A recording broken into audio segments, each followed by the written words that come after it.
Shalom saudara-saudara yang terkasih dalam Tuhan kita Yesus Kristus. Bagaimana kabar saudara hari ini? Saya berharap saudara dalam kondisi yang senantiasa penuh dengan berkat-berkat Tuhan menghadapi dan menjalani kehidupan sehari-hari. Dan saat ini mari kembali kita merenungkan firman Tuhan yang saat ini saya ambilkan dari Injil Lukas 4 ayatnya yang ke-21 sampai dengan yang ke-30. Tetapi saat ini hanya saya bacakan dari ayat yang ke-22 sampai dengan 24. Dan semua orang itu membenarkan dia, dan mereka heran akan kata-kata yang indah yang diucapkannya.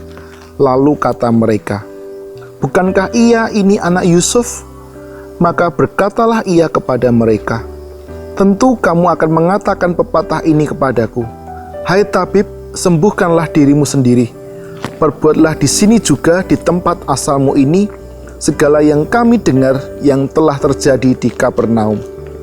Dan katanya lagi, 'Aku berkata kepadamu, sesungguhnya tidak ada nabi yang dihargai di tempatnya asal.'" Demikian pembacaan firman Tuhan saat ini. Yang berbahagia ialah kita yang mendengarkan dan melakukan dalam kehidupan sehari-hari. Firman Tuhan saat ini dengan tema ditolak, dibikin santai saja. Saudara-saudara yang terkasih, saya yakin bahwa setiap manusia pasti pernah mengalami sakit hati.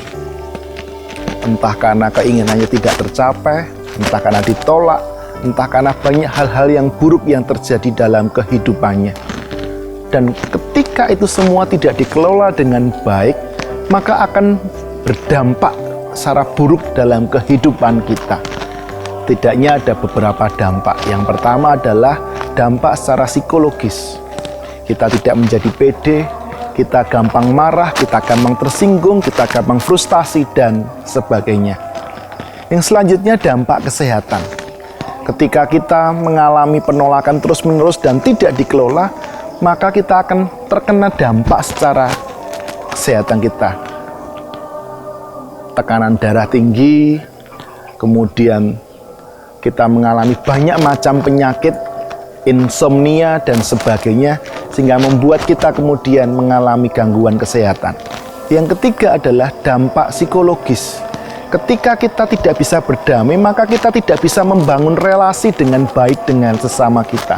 Kita merasa minder, kita merasa banyak curiga dengan orang-orang yang ada di sekitar kita. Selanjutnya adalah dampak teologis.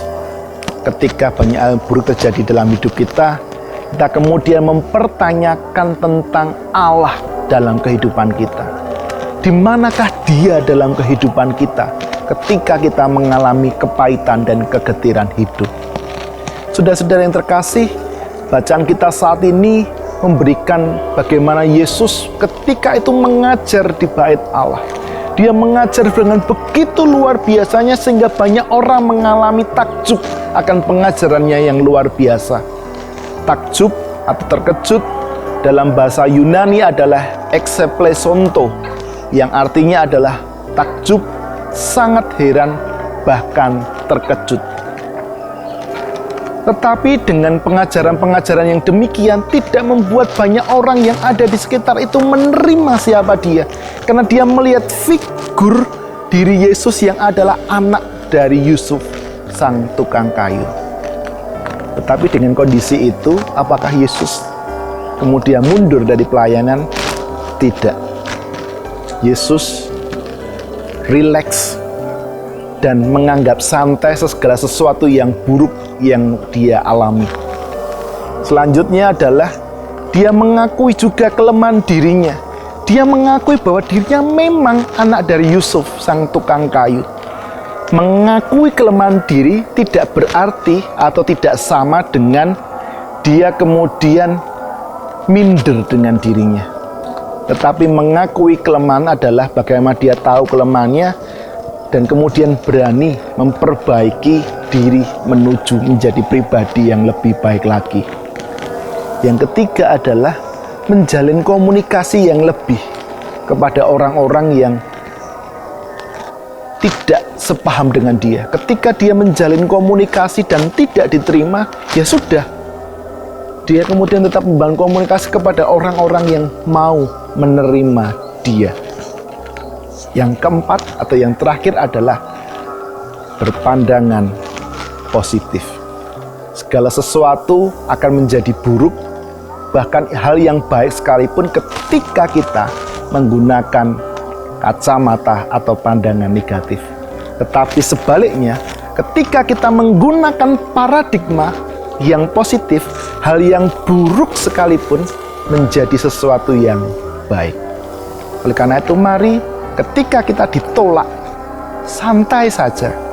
Kata anak sekarang, santuy bro. Tetapi dengan kesantaian kita membangun jejaring dengan lebih baik dan menjadi hal yang lebih baik lagi. Tuhan memberkati saudara. Saudara-saudara terkasih, mari bersama kita menutup dengan doa. Mari kita berdoa. Tuhan, mungkin seringkali kami mengalami penolakan dalam hidup kami. Entah oleh lingkungan tempat tinggal kami, pekerjaan kami, maupun bahkan di dalam lingkungan keluarga kami. Penolakan tentu menimbulkan ketidaknyamanan dalam diri kami dan bahkan melukai hati kami. Tetapi kami mau belajar dari Kristus. Yesus pun ditolak dalam pengajarannya, tetapi dia tidak menyerah dan sakit hati dengan penolakan itu. Bahkan sampai dengan kematian dia mendoakan orang yang melakukan hal yang buruk kepadanya. Dan saat ini tolong kami ya Tuhan untuk mampu meneladani dari apa yang dilakukan oleh Yesus dalam kehidupan kami.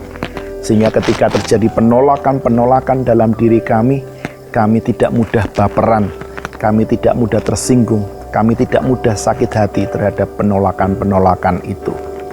Tuhan, tolonglah kami. Tuhan, tolonglah kami. Dan Tuhan, tolonglah kami. Amin.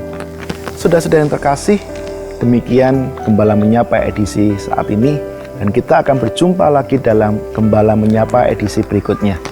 Oleh karena itu, jangan lupa untuk klik, like, subscribe, dan share video ini supaya semakin berkembang dan menjadi berkat bagi lebih banyak orang. Tuhan memberkati saudara. Amin.